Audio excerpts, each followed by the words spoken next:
Every time I teach this course, students contact me during the week when we read the Treier article, the Daniel Treier article about theological interpretation. And most of the time, the communication goes like this: I don't understand this, it's confusing, I don't get it, please help. Well, if you felt that way at all last week while you were reading it, good, that was the point. I don't particularly care if you learned, how to do canonical interpretation of Scripture, or figured out how to do Barth's Trinitarian hermeneutic, whatever it is.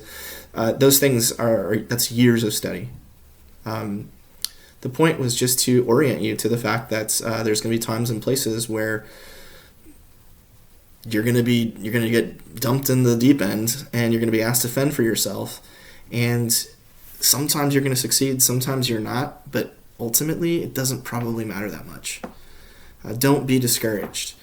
So there's two lessons to take away. One, there's going to be times where you have enough time to do the background research. You're jumping into a whole bunch of conversations that people with PhDs have been having for decades, centuries, millennia. And they've been arguing back and forth, and for a lot of you, this will be the first or second time that you even hear about these things. And so if you have time and you have the ability, a lot of what you're doing is just orienting yourself to a conversation that has existed for a long time. Just getting the contours. Treier did an awful job in that essay of introducing you to Barth or to Childs. He did a terrible job. He didn't orient you in any way. When that happens, though, if you've got the time and you're interested, go ahead and poke around. Find out what Karl Barth says about things. Look at some of the stuff that, even start with Wikipedia. I don't care that about Brevard Childs, but start to get your bearings. That's all you need to do. You don't need to be a Barth scholar. You just need to recognize that there's all these conversations are happening. And if you can get purchase on them in small little ways, that's all you really need in your master's level work. Number 2, there's going to be a lot of times where you just don't have time to do that, and that's okay.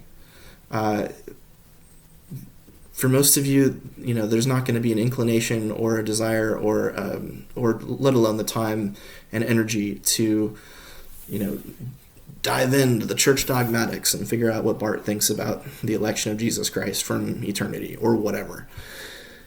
That's okay.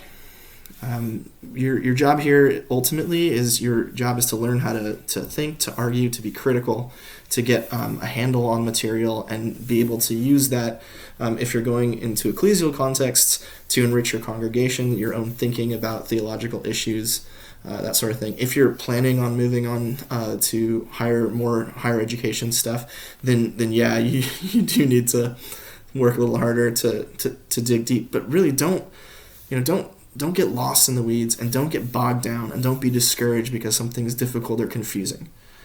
We're all confused. When I started my master's, I was like, what the heck is going on? And still to this day, every time I encounter a new topic, it's like, oh, here we go again.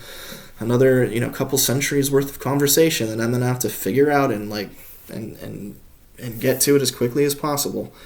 That's just the nature of this kind of work. So, number 1, if you've got the time, orient yourself. Learn what the conversation's about. Get the contours. Number 2, if you don't, do your best and move on and don't look back. Sorry about that. It's kind of a mean assignment, but it's an important one.